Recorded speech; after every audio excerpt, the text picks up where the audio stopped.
Nashukuru ndugu yangu.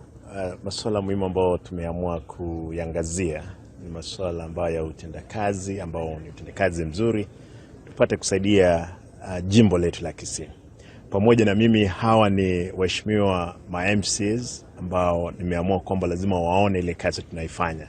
Ndiposa wako na mimi.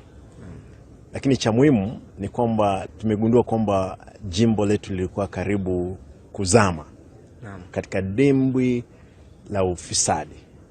Ufisadi katika kuajili watu, ufisadi katika wizi wa fedha za umma, na hili ndio tunajaribu. Ni dimbwi kubwa la shida ambao ipo, ambao tuko na tunaendelea kuogelea kwalo, ndiposa tuone kama tutaweza vuka ile ngambo nyingine na tukio kwamba ni wasafi. Lakini shida iliyo hapa ni shida kibao ambayo lazima tushughulikie kikamilifu. Nimesikia vitisho imetolewa, Simba anachofanya sio kitu kizuri, tutaua yeye. Mimi niko tayari katika kifo chochote.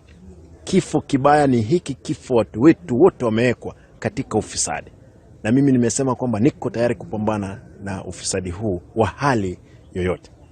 Hatusemi kila mtu ni malaika, hata mimi si malaika, lakini kuna kiwango ambacho tutaweza kukubalia kwamba tusamee watu. Kuna kile kingine tutapeleka watu mbele ya Mungu, Mungu awasamee peke yake. Kwa sababu sisi sio kazi yetu sio kusamea, ni kuwakamata ama kuwavua na kuwaeke mbele ya Mungu, waombe msamaha mbele ya Mungu na Mungu awasamee. Kwa hivyo hilo ndio swala tuko nalo ndugu yangu.